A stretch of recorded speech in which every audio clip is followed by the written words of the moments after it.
All right, Marcos, I gotta ask you something. And hey, for everyone with us right now, if you've ever felt this, let us know in the comments. Have you ever had that feeling where you were just constantly chasing someone and it feels like the harder you try, the faster they just vanish? I'm serious, man. It's like the more I try to show a woman I'm into her, the more she just seems to pull away. It is so frustrating.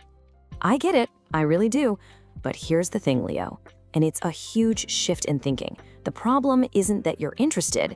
It's not about your game plan or your strategy. It's about your posture, your internal posture. You know, most guys, they immediately fall into what I call the chaser's trap. They think, okay, I just need to try harder. I'll be the perfect guy. I'll shower her with compliments. But that's the exact reason it all backfires. It really just comes down to this one crucial difference. Are you demonstrating interest or are you in a desperate pursuit? See, demonstrating interest is about sharing your world, inviting her into it. Desperate pursuit is making her your entire world. One shows confidence, the other is just desperately seeking validation. So when you're doing all that stuff, the constant texting, trying way too hard to impress her, what you're actually communicating isn't interest. Subconsciously, you're just screaming, please validate me. I can't do this alone. And man, that is a heavy burden to put on someone. Nobody wants to be responsible for someone else's entire happiness. She feels that pressure instantly. Okay, wow, I get it. I've definitely been that guy, waiting for her to view my Instagram story like my life depended on it. So what's the other option then? Am I supposed to just act cold? Ignore her? What do I do? No, not at all. That's just playing games and that's childish. What we're actually talking about is building an unshakable sense of self-control. It's really about cultivating what we call emotional stability. Now, this isn't about being some kind of robot with no feelings. It's the ability to stay centered, to be in control of your own emotional state. Whether someone gives you validation or rejects you, you are the master of how you feel. And just think about what that actually looks like. The unshakable man, he owns his own time. He doesn't need approval from anyone else because he's already complete on his own. He values his own self-respect way more than he values her validation. He's present in the moment. He's not anxious about the outcome. Man, that one hits home. I've definitely pretended to like things just to be agreeable. I once told a girl I absolutely loved sushi. Marcos, I hate raw fish. Exactly. You were seeking her validation. But listen, the moment you stop needing that from her, this incredible psychological switch just flips.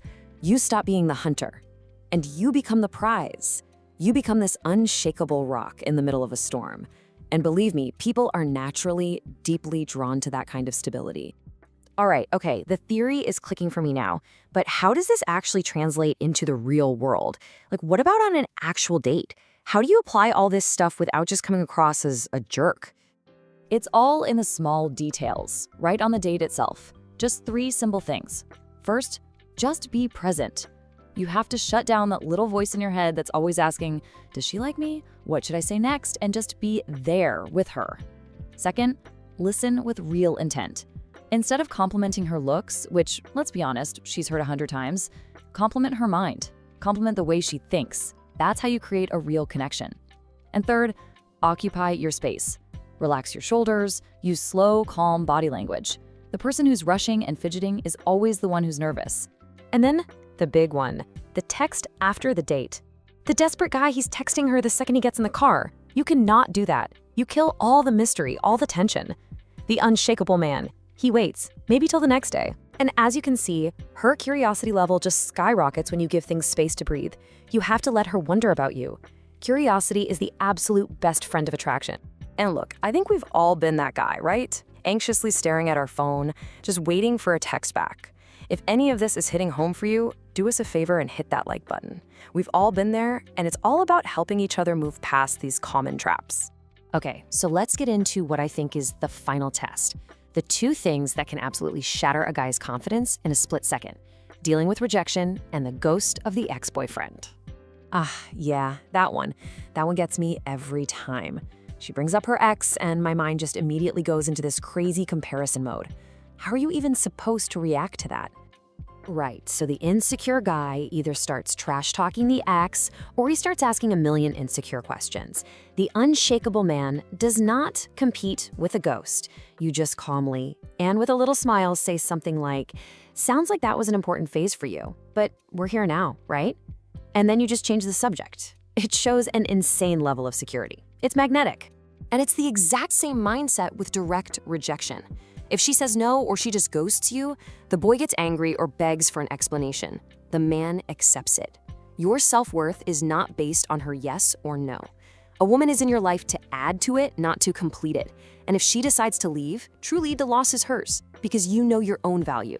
You know, this is starting to feel like it's about so much more than just dating. This is like a whole philosophy on life. That's it. You've got it. It all comes down to the single most important concept of all: purpose over pursuit. Your purpose is your mission. It's the thing that gets you out of bed in the morning, even if you had zero romantic prospects on the horizon. It could be your career, a creative project, your family, mastering a skill. It is your direction, your true north. And this right here is the key to everything. Women want to join a man's journey. They do not want to be the journey. Think of yourself as a ship, okay? If your only destination is get a girlfriend, you're just a ship adrift at sea. And nobody wants to board a ship that's going nowhere. But if you have a clear destination, a purpose, attraction becomes a natural, beautiful consequence of your journey. They will want to come aboard. So let's make this real for everybody watching right now. Just pause for a second and really ask yourself, what is my purpose? Drop a comment below and tell us what drives you. We genuinely want to hear your take on this. It's a powerful question to ask yourself. And you know, that really brings us to the core truth of this whole conversation. It's a really powerful idea. The world doesn't give you what you want, it gives you what you are. If you are needy, you will attract situations and people that confirm that neediness. If you are a solid, secure man of value, you will attract people and circumstances that reflect that back to you. Ultimately, all of this change has to start from within. So if you're ready to change who you are, not just what you do, make sure you're subscribed to the channel. Our next conversation is going to go even deeper into building that unshakable core. Thanks for being here with us.